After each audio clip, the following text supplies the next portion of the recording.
Oftentimes, we don't want to talk about what hurt us because we think that suppressing these feelings will make it go away. I said S-H to the A-M-E-L-E-S-S.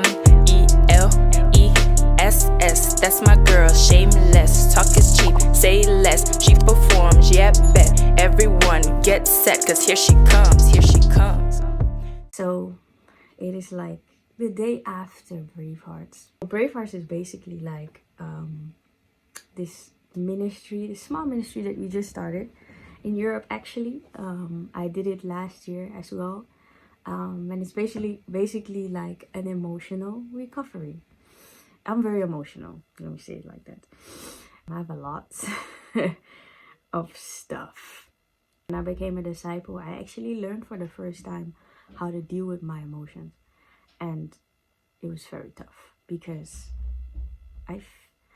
oftentimes I feel a lot, but I don't know what to do with it, and then it's just there, and then there's more coming, and then there's more coming, and then I don't deal with it, and then I get stuck. Right now, I'm on the construction, and it hurts. And I was literally just like reading, because we have like a quiet time package, and I started yesterday, and the first scripture that we read is Psalm 23, and I'm still on Psalm 23, dissecting everything. And the one thing that I struggled to read was, He leads me, He makes me, He refreshes my soul, He guides me for His name's sake. And I was like, why am I struggling to read this? Like, not struggling to read it, like to say it, but more so like reading it and accepting it.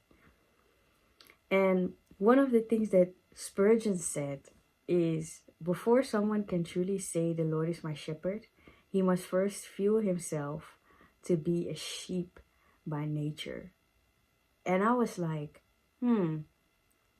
I am not letting God be my shepherd.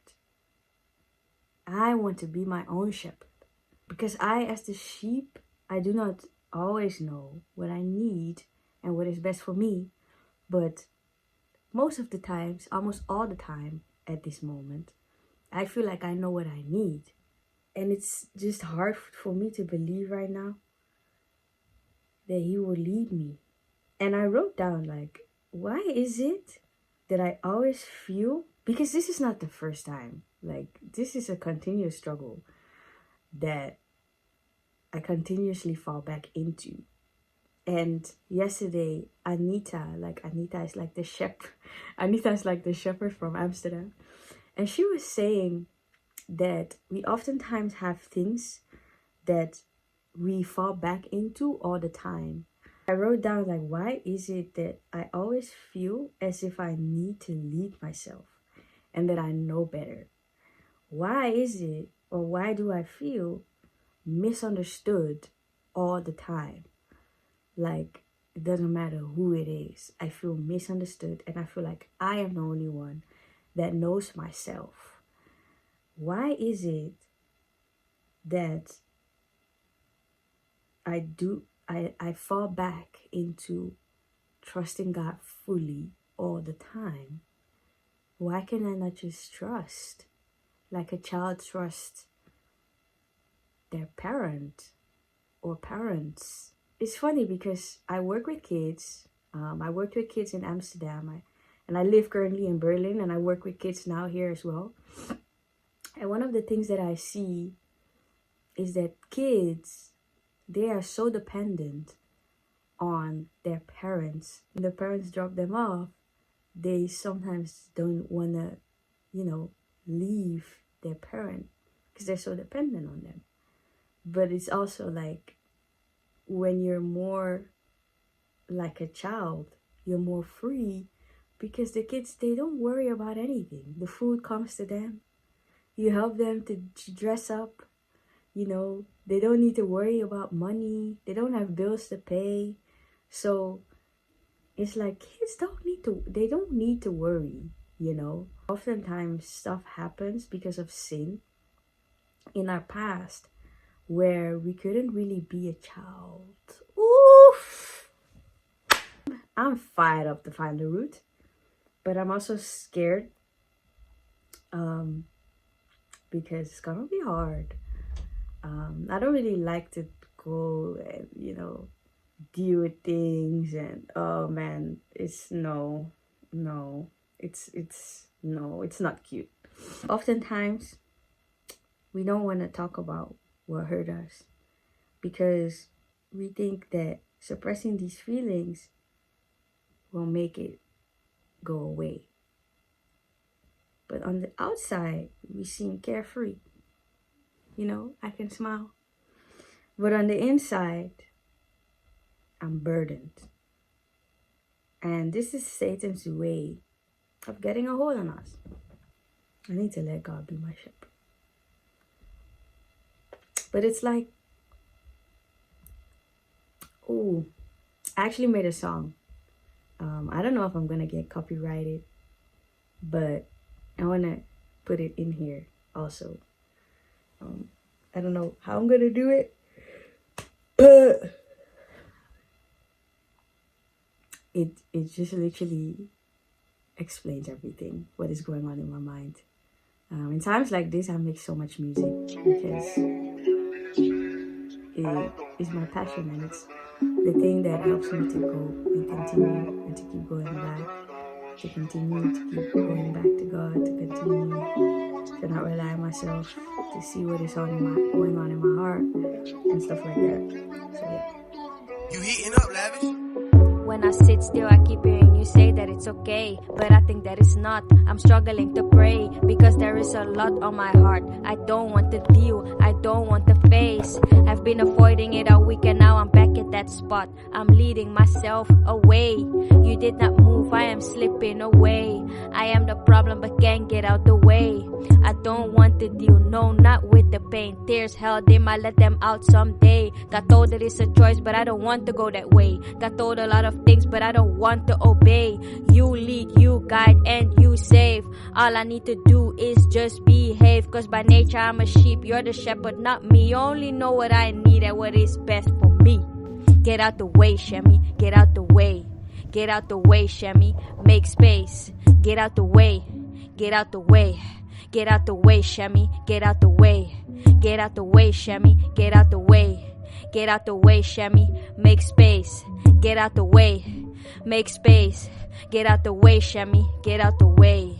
Too cold in these streets, I don't think I can make it. I gave my heart, and now I watch you break it all. I don't know what to do without you in my life. You keep me calm, keep me warm through the night. This week I wasn't lit. Let me start with that. I think this was like the most ugliest week. Yeah, it was not beautiful. It was not pretty. I think I did 3 of the 7. Throughout the week I had to stop because my heart was just not there. Like, I was super prideful, I was very angry, I was struggling with praying, I was struggling with reading my Bible. But it has been really good until now. But when I was in that pride, it was really ugly. And like, I've seen a lot of patterns, and what hit me from the lesson is when she said, will I continue to bleed? Will I be another year in the same struggle?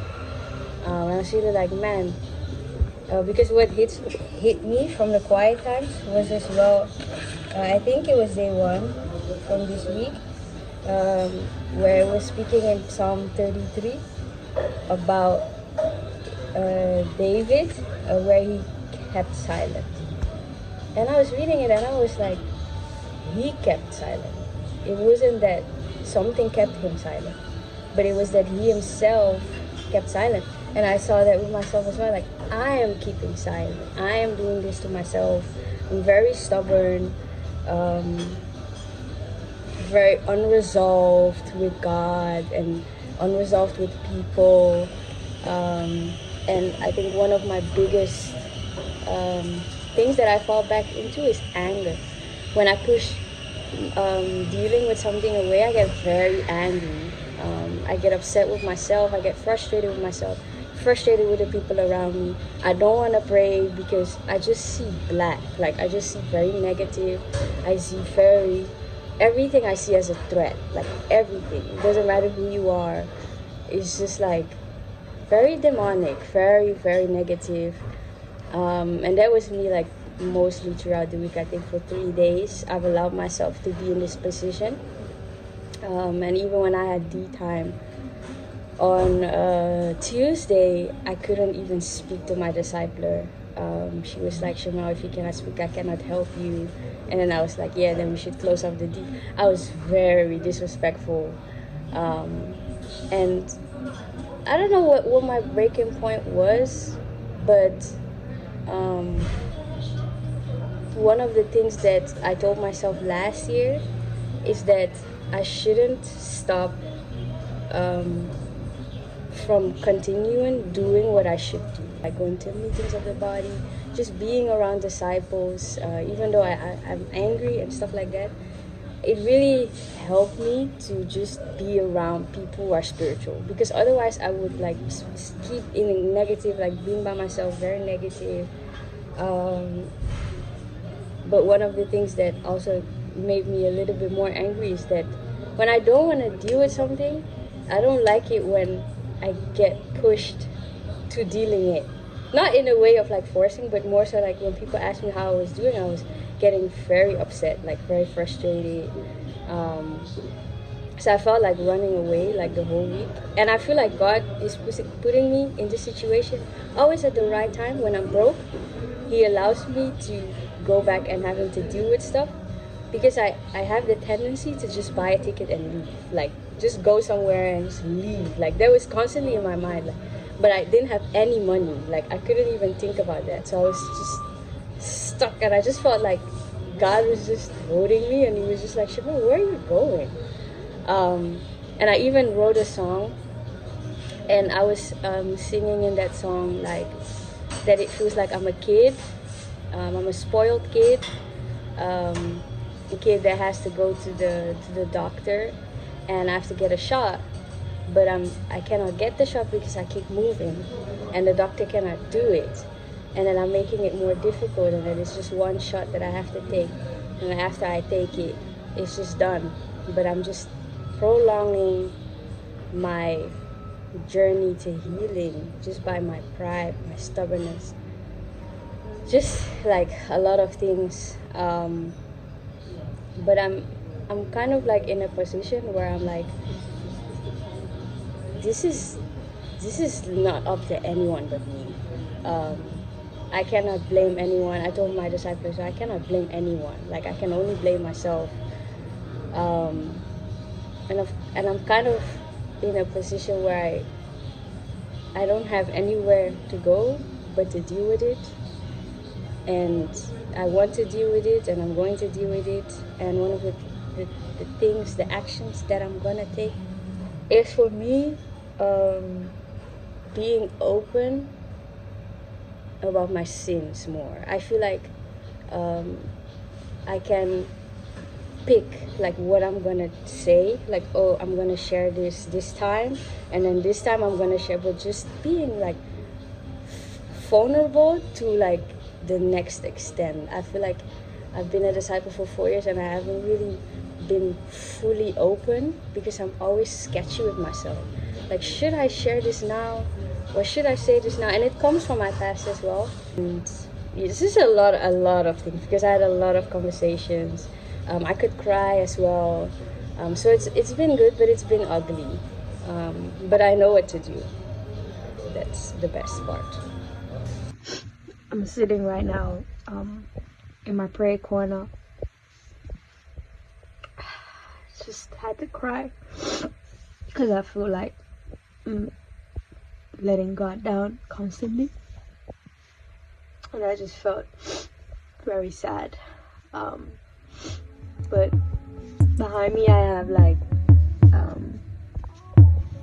a lot of scriptures Because when I feel very sad, I cannot pray. It was very hard for me to speak. And then I look at these scriptures, and then it calms me in a way. And it's very encouraging because it's sad. I was looking at this one. I was so sad. I was like, yeah, this one. My sin doesn't divide me.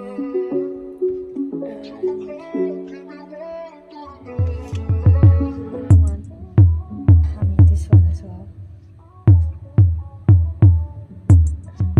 About yourself, think about yourself less, so there's space for Jesus. Make space for Jesus and pray with God, Jesus being in the center. Cast your anxieties and cares on Him, for He cares about you. These are affirmations that I really need, especially when I'm struggling, because this is where I come when I'm sad and when I can't speak or pray. And I look at this and it really calms me.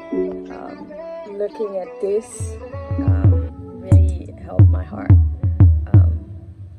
Just like affirmations of God. That's just the thing that keeps me going. And I hope that for the person that is watching this, that it will inspire you and help you as well to just keep going, and to have something like this that you can run to when everything is getting too much to bear. That you can just go to scriptures. Tomorrow morning at 5 a.m.